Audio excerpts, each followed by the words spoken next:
श्रीमद भागवत महापुराण 7वा स्कंध 8वा अध्याय. नारद म्हणतात, प्रल्हादाचे वचन ऐकून दैत्य बालकांनी ते निर्दोष असल्यामुळे स्वीकारले आणि गुरुजींच्या शिक्षणाकडे दुर्लक्ष केले. सर्व विद्यार्थ्यांची बुद्धी एकमात्र भगवंतामध्येच स्थिर होत आहे असे पाहून गुरुजी भयभीत झाले आणि ताबडतोब हिरण्यकशिपूकडे जाऊन त्यांनी त्याला हे निवेदन केले.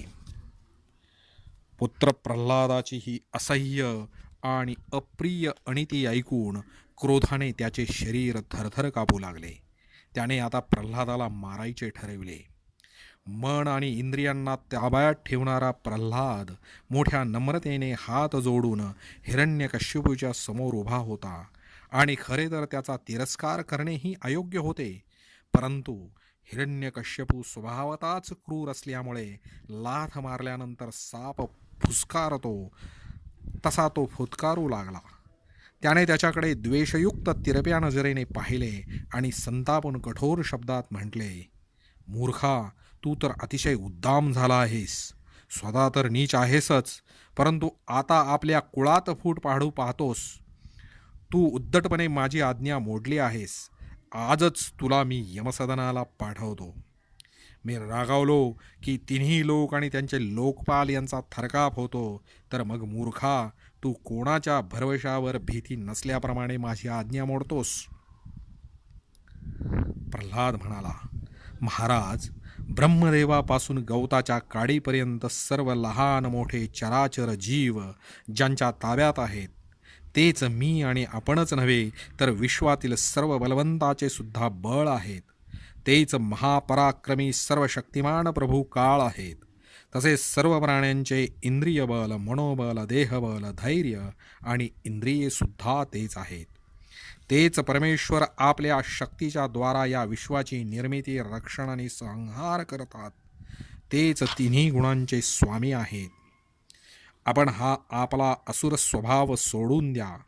आपल्या अंकित न राहणाऱ्या आणि कुमार्गाकडे नेणाऱ्या या मनाव्यतिरिक्त दुसरा कोणीही या विश्वात आपला शत्रू नाही. सर्वांच्या बद्दल मनात समान भावना ठेवा. हीच भगवंताची सर्वश्रेष्ठ पूजा होय. आपले सर्वस्व लुटणाऱ्या या 6 इंद्रियरूपी डाकूंवर आधी विजय प्राप्त करून घेत नाहीत आणि आम्ही 10ही दिशा जिंकल्या आहेत असे काहीजण मानतात.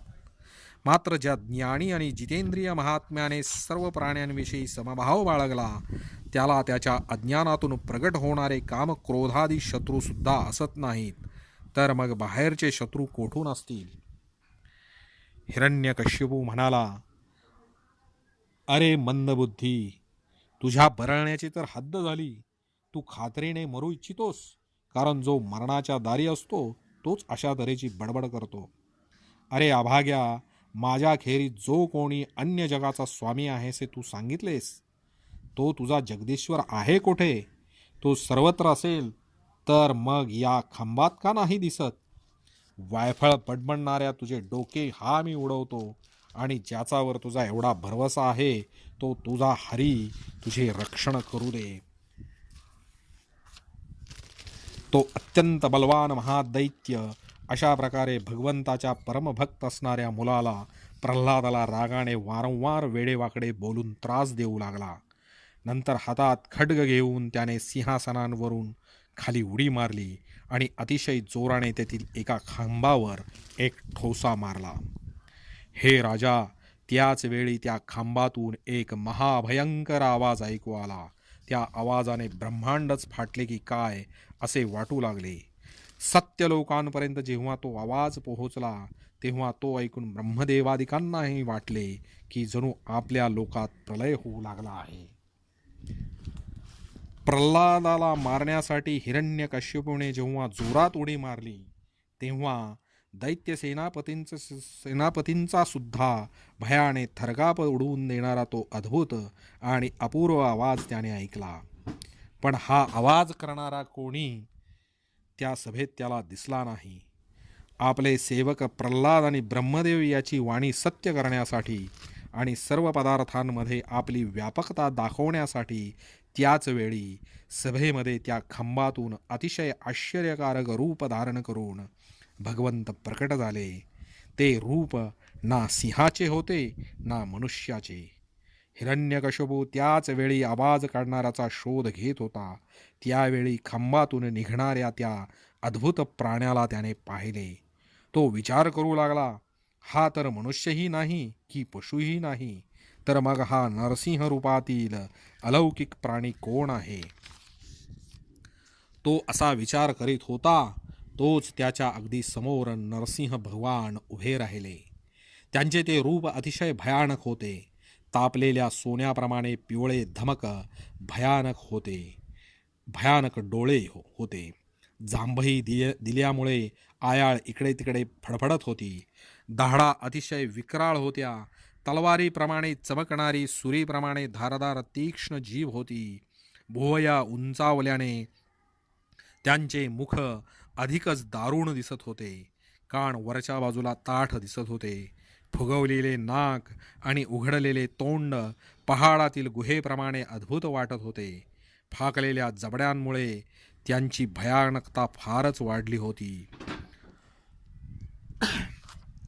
विशाल शरीर स्वर्गाला स्पर्श करीत होते. मान थोडीशी बुटकी आणि मोठी होती. छाती रुंद आणि कंबर बारीक होती.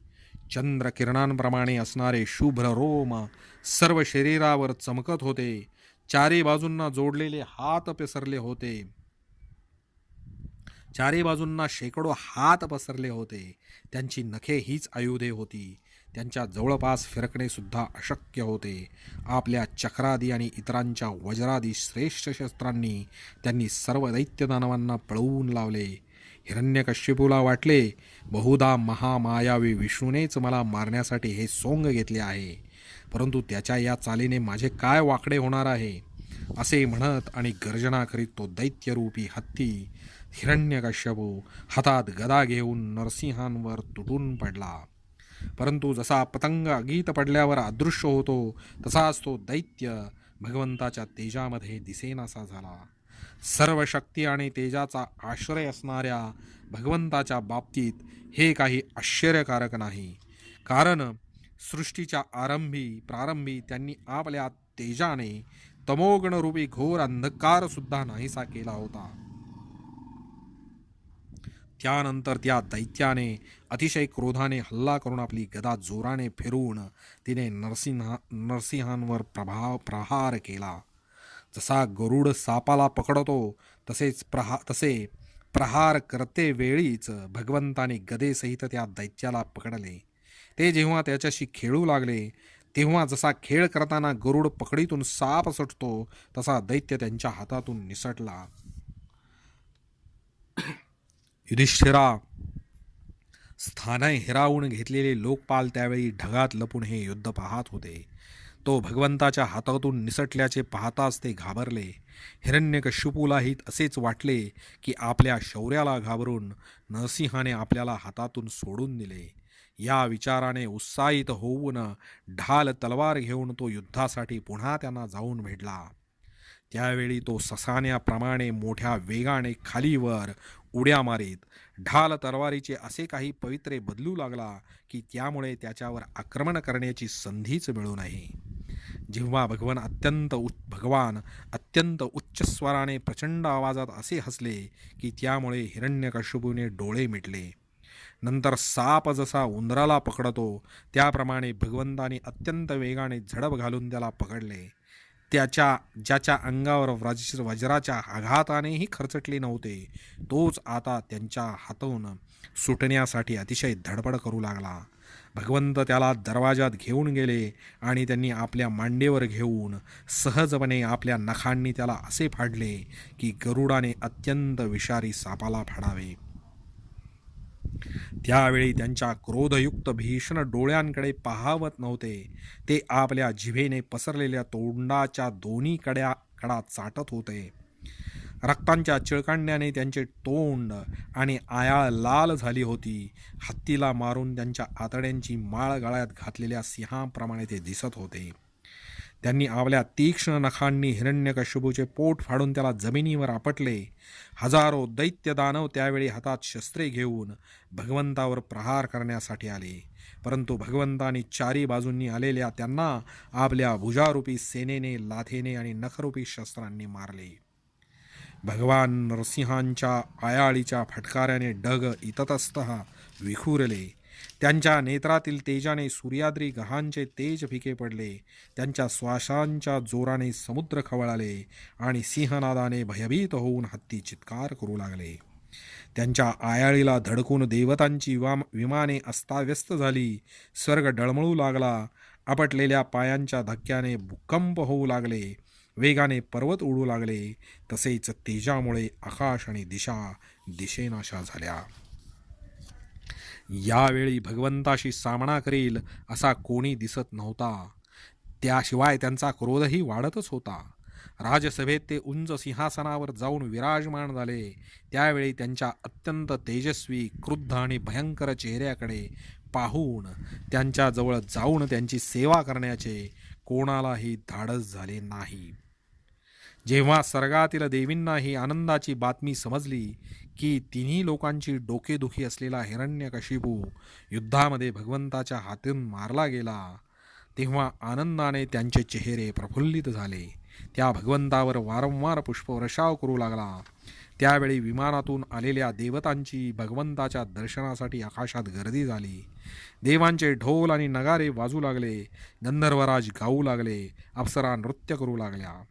राजा त्याच वेळी ब्रह्मदेव, इंद्र, शंकर इत्यादी देव, ऋषी, पितर, सिद्ध, विद्याधर, महानाग, मनु, प्रजापती, गंधर्व, अप्सरा, चारण, यक्ष, किंपुरुष, वेताळ, सिद्ध, किन्नर आणि सुनंद, कुमुद वगैरे भगवंताचे सर्व पार्षद त्यांच्याजवळ आले. सिंहासनावर विराजमान झालेल्या अत्यंत तेजस्वी भगवान नरसिंहांची ते मस्तकावर हात जोडून मोठ्या अंतरावरून स्वतंत्रपणे स्तुती करू लागले. ब्रह्मदेव म्हणाले, प्रभो, आपण अनंत आहात. आपल्या शक्तीचा कोणाला अंत लागत नाही. आपला पराक्रम अद्भुत आणि कर्म पवित्र आहे. जरी आपण गुणांच्याच द्वारा आपल्या लीलेनेच संपूर्ण विश्वाची उत्पत्ती, पालन आणि प्रलय करीत असता, तरी स्वतः निर्विकार असता मी आपणास नमस्कार करतो. श्री रुद्र म्हणाले, कल्पाचा शेवट करण्यासाठी आपण क्रोध धारण करता, पण ज्या तुच्छ दैत्याला मारण्यासाठी आपण आज क्रुद्ध झालात तो मारला गेला आहे. त्याचा मुलगा आपल्याला शरण आला आहे. हे भक्तवत्सल प्रभो, आपण आपल्या या भक्ताचे रक्षण करावे. याप्रमाणे इंद्र, ऋषी, पितर, सिद्ध, विद्याधर, नाग, मनु, प्रजापती, गंधर्व, चारण, यक्ष, किंपुरुष, वैतालिक, किन्नर आणि भगवंताचे पार्षद या सर्वांनी भगवान नरसिंहांची प्रार्थना केली. भगवंताचे पार्षद म्हणाले, शरणागत वत्सला, सर्व लोकांना शांती प्रदान करणारे आपले हे अलौकिक नरसिंह रूप आम्ही आजच पाहिले आहे. भगवान ज्या सनकादिकांनी शाप दिला होता तोच हा आपला आज्ञाधारक सेवक.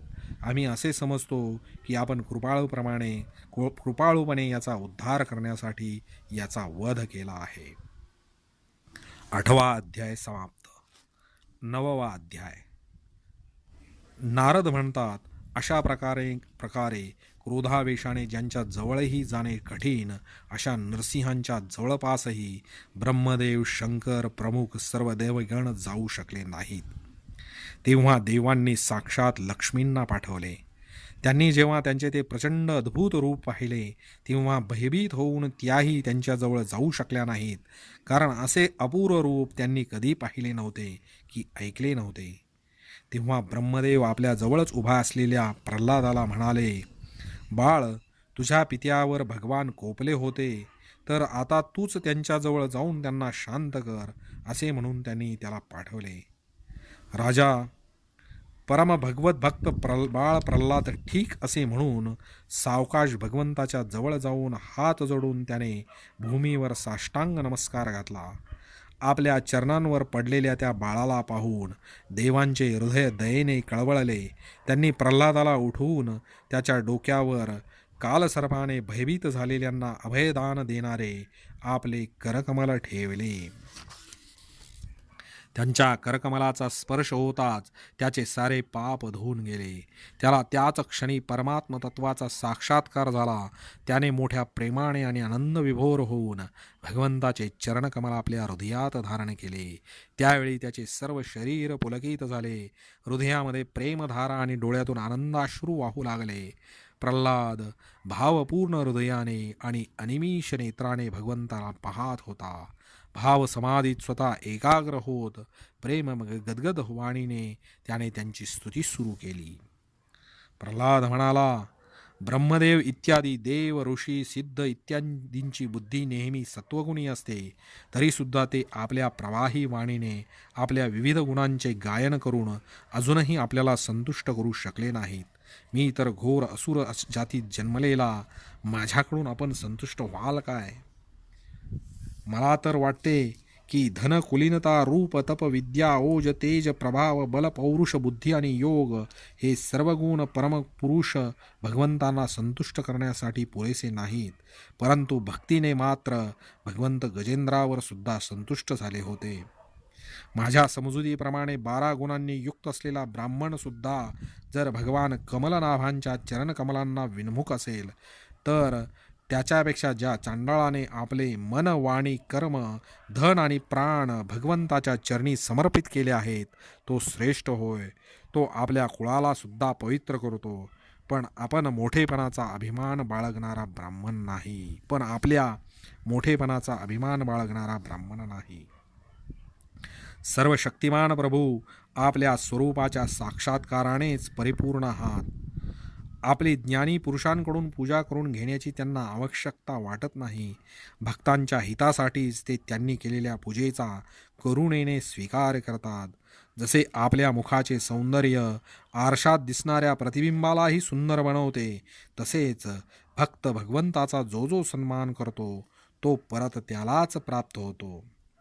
परंतु मी कोणतीही शंका मनात न आणता माझ्या बुद्धीनुसार सर्व प्रकारे भगवंताचा महिमा वर्णन करीत आहे. या महिमा गायनामुळे अविद्येमुळे संसार चक्रात सापडलेला जीव नीच जीव तात्काळ पवित्र होतो. भगवन, आपण सत्वगुणांचे आश्रय आहात. हे ब्रह्मदेवादी सर्व देव आपले आज्ञाधारक भक्त आहेत. आपण दैत्याप्रमाणे ते आपला द्वेष करीत नाहीत. प्रभो, आपण उत्तमोत्तम अवतार ग्रहण करून या जगाचे कल्याण आणि अभ्युदय व्हावा, तसेच त्यांना आत्मानंद प्राप्त व्हावा म्हणून अनेक प्रकारच्या लीला करीत असतात. आपण असुराला मारले, आता आपला क्रोध शांत करावा. जसे विंचू साप इत्यादींना मारल्यामुळे सज्जनसुद्धा सुखी होतात, त्याचप्रमाणे या दैत्याच्या नाशाने सर्व लोकांना सुख प्राप्त झाले आहे. आता सर्वजण आपल्या शांत स्वरूपाची वाट पाहत आहेत. नरसिंहदेवा, भयापासून मुक्त होण्यासाठी भक्तजन आपल्या या स्वरूपाचे स्मरण करतील. हे परमात्मन, आपले मुख अत्यंत भयानक आहे. आपली जीभ लवलवत आहे. डोळे सूर्याप्रमाणे आहेत. भुवया उंचावलेल्या आहेत. दाढा तीक्ष्ण आहेत. आदड्यांची माळ रक्ताने माखलेली आयाळ, भाल्यांच्या टोकाप्रमाणे उभे असलेले कान, दिग्गजांना भयभीत करणारा सिंहनाद आणि शत्रूला फाडणारी आपली ही नखे पाहून मी थोडासुद्धा भ्यालो नाही. हे दीनबंधो, मी भयभीत झालो आहे ते या असह्य आणि उग्र संसारात भरडला गेल्यामुळे. आपल्या कर्मांनी बांधला जाऊन मी या भयंकर दैत्य योनीमध्ये पेकला गेलो आहे.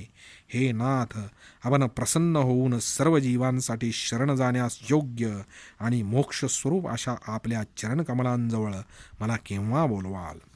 हे अनंता, मी ज्या ज्या योनीमध्ये गेलो त्या सर्व योनीमध्ये प्रियजनांचा वियोग आणि अप्रियजनांचा संयोग करून देणाऱ्या दुःखरूप अग्नीमध्ये होरबळत राहिलो. ते दुःख नाहीसे करण्याचे जे औषध आहे तेही दुःखरूपच आहे.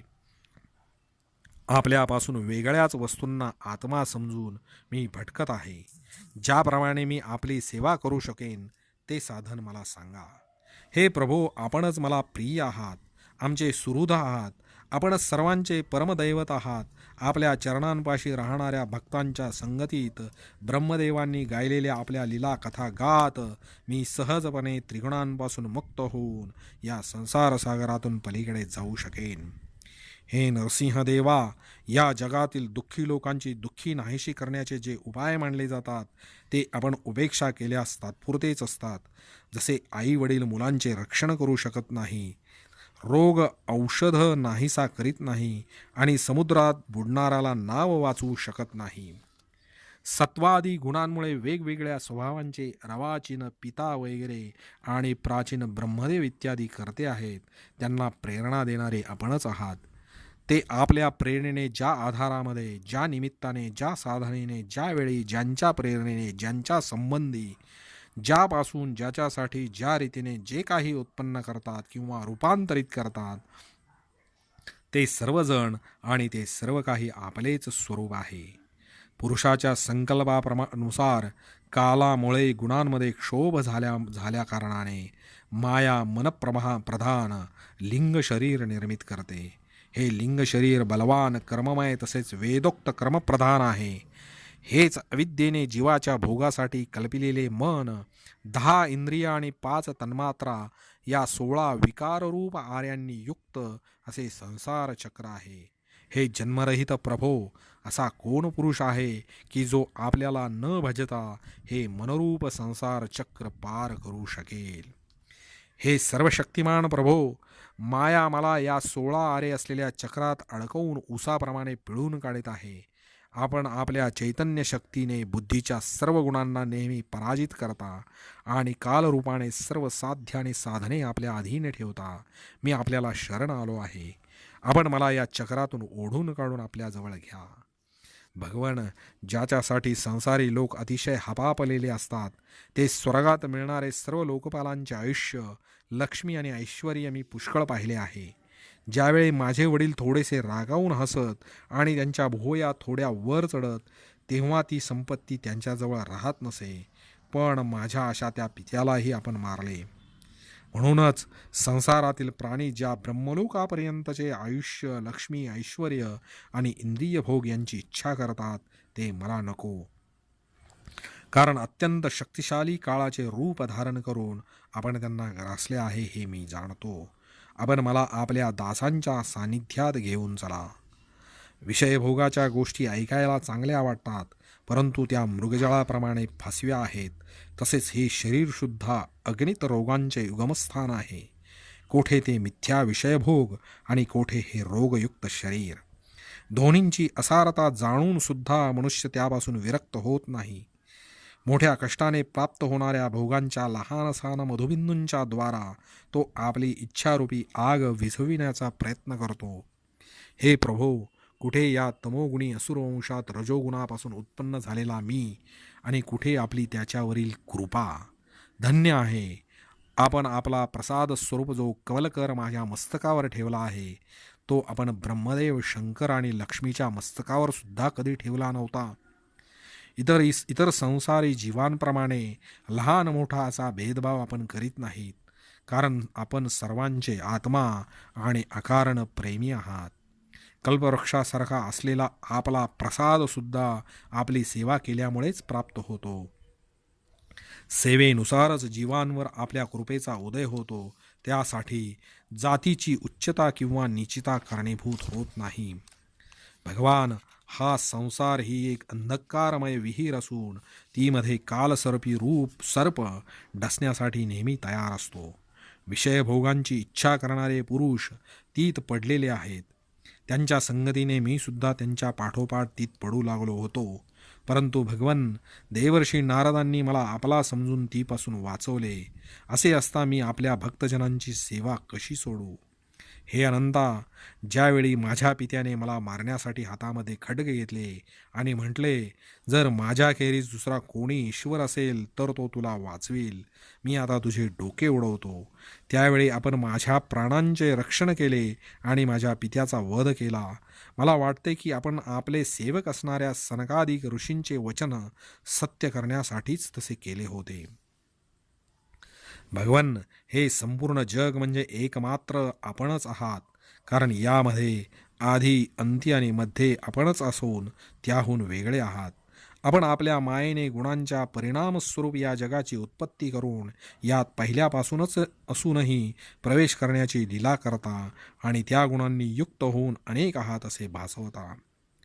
भगवान, हे जे काही कार्यकारण रूपाने प्रचितीला येत आहे ते सर्व आपणच आहात आणि त्याहूनही वेगळे आहात. आपला परका हा भेदभाव ही अर्थहीन शब्दांची माया आहे. कारण ज्याच्यापासून ज्याचा जन्म, स्थिती, लय आणि दिसणे असते ते त्याचे स्वरूपच असते. जसे बीज आणि झाड ही कारण आणि कार्याच्या दृष्टीने वेगवेगळी आहेत, तरीसुद्धा गुणधर्म आणि मूळ रूप यांच्या दृष्टीने दोन्ही एकच आहेत. भगवान, आपण हे संपूर्ण विश्व आपल्यामध्ये सामावून घेऊन आत्मसुखाचा अनुभव घेत निष्क्रिय होऊन प्रलयकालीन पाण्यामध्ये शयन करता. त्यावेळी आपल्या स्वयंसिद्ध योगाने बाह्यदृष्टी बंद करून आपण आपल्या स्वरूपाच्या प्रकाशात निद्रेलाही विलीन करून घेता आणि तुर्यावस्थेत राहता. त्यावेळी आपण झोपेतही नसता किंवा विषयांचा उपभोग घेत नसता. आपण आपल्या कालशक्तीने प्रकृतीच्या गुणांना प्रेरित करता. म्हणजे हे ब्रह्मांड आपलेच शरीर आहे. प्रथम हे आपल्यातच लीन झालेले होते. जेव्हा प्रलयकालीन पाण्यामध्ये शेषशय्येवर शयन करणाऱ्या आपण योगनिद्रेचा त्याग केला तेव्हा वडवृक्षाच्या बीजापासून विशाल वृक्ष होतो, त्याप्रमाणे आपल्या नाभीतून ब्रह्मांड गमन उत्पन्न झाले. त्यावर ब्रह्मदेव प्रगट झाले. जेव्हा त्यांना कमळाखेरीज आणखी काहीच दिसले नाही तेव्हा स्वतःमध्येच बीजरूपाने व्याप्त असलेल्या तुम्हाला ते जाणू शकले नाहीत आणि तुम्हाला आपल्या बाहेर तुम्ही आहात असे समजून पाण्यात घुसून 100 वर्षेपर्यंत शोधत राहिले, परंतु तेथे त्यांना काहीच मिळाले नाही. ते बरोबरच आहे, कारण अंकुर उगवल्यावर बी कसे दिसणार. तेव्हा ब्रह्मदेवांना मोठेच आश्चर्य वाटले. ते पुन्हा कमळात बसून राहिले. पुष्कळ काळानंतर तीव्र तपश्चर्या केल्याने जेव्हा त्यांचे हृदय शुद्ध झाले तेव्हा त्यांना पंचभूते, इंद्रिय आणि अंतःकरण रूप अशा आपल्या शरीरातच ओतप्रोत भरून असलेला तुमचा साक्षात्कार झाला. जसा पृथ्वीमध्ये व्यापून असलेला अतिसूक्ष्म गंधांचा साक्षात्कार होतो. विराट पुरुष हजारो मुखे, चरण, डोकी, हात, मांड्या, नासिका, तोंड, कान, नेत्र, अलंकार आणि आयुधांनी संपन्न होता. त्याच्या विभिन्न अंगाच्या रूपात 14 लोक दिसत होते. त्या महापुरुषाला पाहून ब्रह्मदेवांना अतिशय आनंद झाला. मधु आणि कैठब नावाचे रजोगुणी आणि तमोगुणी 2 मोठे बलाढ्य दैत्य होते. जेव्हा ते वेद चोरून घेऊन गेले तेव्हा आपण हयग्रीव अवतार धारण केला आणि त्या दोघांना मारून सत्वगुण रूप श्रुती ब्रह्मदेवांना परत आणून दिल्या. तो सत्वगुणच आपले अत्यंत प्रिय शरीर आहे असे महात्मे म्हणतात. हे पुरुषोत्तमा, अशा प्रकारे आपण मनुष्य, पशुपक्षी, ऋषी, देव आणि मत्स्य इत्यादी रूपात अवतार घेऊन लोकांचे पालन तसेच विश्वाचा द्रोह करणाऱ्यांचा संहार करीत असता. या अवतारांच्या द्वारे आपण कित्येक युगात युगधर्माचे रक्षण करता. कलियुगात आपण गुप्त रूपाने राहता, म्हणून आपले एक नाव त्रियुग असेही आहे. हे वैकुंठनाथा, माझे मन पाप वासनांनी कलुषित झाले आहे. ते मुळातच अत्यंत दोषयुक्त आहे. कामनांमुळे ते व्याकुळ असते आणि हर्ष, शोक, भय असे नाना चिंतांनी व्याकुळ असते. आपल्या कथांमध्ये त्याला गोडीच वाटत नाही. त्यामुळे मी दीन होऊन राहिलो आहे. अशा अशांत मनाने मी आपल्या स्वरूपाचे चिंतन तरी कसे करू. हे अच्युता, ही कधीही तृप्त न होणारी जीभ मला अन्नाकडे, जननेंद्रिय स्त्रीकडे, त्वचा स्पर्शाकडे, पोट भोजनाकडे, कान शब्दाकडे, नासिका गंधाकडे आणि हे चंचल डोळे रूपाकडे याप्रमाणे मला आपापल्याकडे खेचत राहतात. याशिवाय कर्मेंद्रियसुद्धा आपापल्या विषयांकडे घेऊन जाण्यासाठी आपली शक्ती खर्च करतात. एखाद्या पुरुषाच्या अनेक पत्न्या त्याला आपापल्याकडे ओढतात, तशी माझी दशा होऊन राहिली आहे. अशा प्रकारे हा जीव आपल्या कर्मबंधनात अडकून या संसाररूपी वैतरणी नदीमध्ये पडला आहे. जन्मापासून मृत्यू, मृत्यूपासून जन्म या दोहोंद्वारे कर्मभोग भोगीत भोगीत हा भयभीत झाला आहे. हा आपला आहे, हा परका आहे असा भेदभाव बाळगून तो कोणाशी मैत्री करतो तर कोणाशी शत्रुत्व. या मूळ जीवाची ही दुर्दशा पाहून आपल्याला त्याची दया येऊ दे. भवनिधीच्या पैलतीराला असलेल्या भगवंता, या प्राण्यांनाही आता पार करा. हे जगद्गुरो, आपण या सृष्टीची उत्पत्ती, स्थिती आणि लय करणारे आहात. असे असताना या जीवांना या भवनदीतून पार करणे आपल्याला काय कठीण आहे? हे दीननाथा, अज्ञानी जीवांनाच महापुरुषांच्या अनुग्रहाची आवश्यकता आहे. आपल्या भक्तांच्या आम्हा निरंतर सेवकांना त्याची काय जरूर आहे? हे परमात्मन, आपल्या परमात्मस्वरूप लीला गायनात चित्तमग्न असलेल्या मला पार करण्यास कठीण अशा भववैतरणीचे थोडेसुद्धा भय वाटत नाही.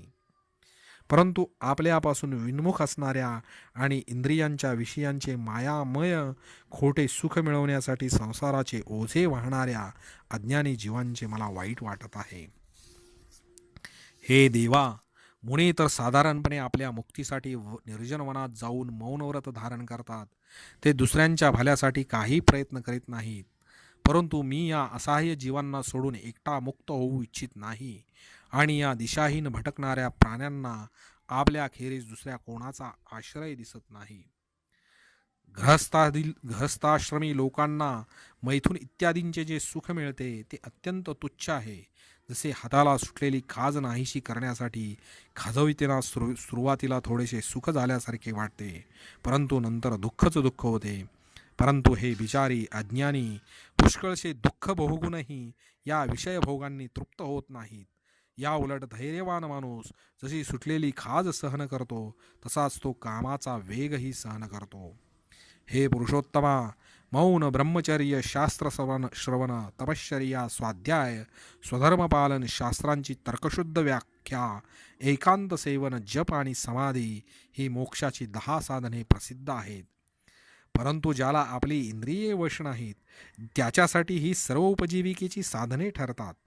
आणि दांभिक लोकांच्या बाबतीत तर त्यांचे ढोंग लोकांच्या लक्षात आल्यावर या गोष्टी उपजीविकेचे साधनही म्हणूनही राहत नाहीत. बीज आणि अंकुर याप्रमाणे वेदांनी कार्य आणि कारण ही आपली 2 रूपे सांगितली आहेत. वास्तविक आपण प्राकृत रूपरहित आहात, परंतु या कार्य आणि कारण रूपांना सोडून आपले ज्ञान होण्याचे अन्य कोणतेही साधन नाही. लाकडावर लाकूड घासून जसा अग्नी प्रकट केला जातो, त्याप्रमाणे योगीजन भक्तियोगाने आपल्याला कार्य आणि कारण या दोन्हीमध्ये शोधतात. कारण ही दोन्ही आपणापासून, आपल्या स्वरूपापासून वेगळे नाहीत. हे अनंता, वायू, अग्नी, पृथ्वी, आकाश, पाणी, 5 तन्मात्रा, प्राण, इंद्रिये, मन, चित्त, अहंकार, संपूर्ण विश्व, तसेच सगुण व निर्गुण हे सर्व केवळ आपणच आहात. एवढेच काय, पण मन आणि वाणीने ज्यांचे वर्णन करता येते ते सर्व आपल्याहून वेगळे नाही. हे भगवन, हे सत्वादी गुण त्यापासून उत्पन्न झालेली महत आदी तत्वे, देव, मनुष्य, मन इत्यादी कोणीही आपले स्वरूप जाणण्यास समर्थ नाहीत, कारण या सर्वांना सुरुवात व शेवट आहे. असा विचार करून ज्ञानी जन शब्दांनी आपले स्वरूप सांगत नाहीत. म्हणून हे परमपूज्य, नमस्कार, स्तुती, सर्व कर्म समर्पण, सेवा, चरणकमलांचे चिंतन आणि लीलाकथांचे श्रवण ही आपल्या सेवेची 6 अंगे आहेत. या सेवेशिवाय परमहंसाचे सर्वस्व असणाऱ्या आपली भक्ती कशी प्राप्त होईल? निर्गुण भगवंताच्या गुणांचे भक्त प्रल्हादाने भक्तिभावाने अशा प्रकारे वर्णन करून प्रणाम केला. तेव्हा संतुष्ट झालेले भगवान क्रोधावरून त्याला म्हणाले. श्री भगवान म्हणाले, हे बाळ प्रल्हादा, तुझे कल्याण असो. हे दैत्यश्रेष्ठा, मी तुझ्यावर प्रसन्न झालो आहे. तुझी जी इच्छा असेल ती माग. मी मनुष्यांच्या इच्छा पूर्ण करणारा आहे. हे चिरंजीवा, जो मला प्रसन्न करून घेत नाही त्याला माझे दर्शन होणे अत्यंत कठीण आहे. परंतु माझे दर्शन झाल्यावर माणसाला दुःख करण्याचे कारण नाही. मी सर्व मनोरथ पूर्ण करणारा आहे, म्हणून कल्याणाची इच्छा करणारे परमभाग्यवान साधुजन सर्वतोपरी मला प्रसन्न करण्याचा प्रयत्न करतात. नारद म्हणाले, असुर कुळाचे भूषण असणारा प्रल्हाद भगवंताचा अनन्य भक्त होता. म्हणून लोकांना मोह पाडणाऱ्या वरांचे प्रलोभन दाखवूनही त्याने त्यांची इच्छा केली नाही. अध्याय 9 समाप्त.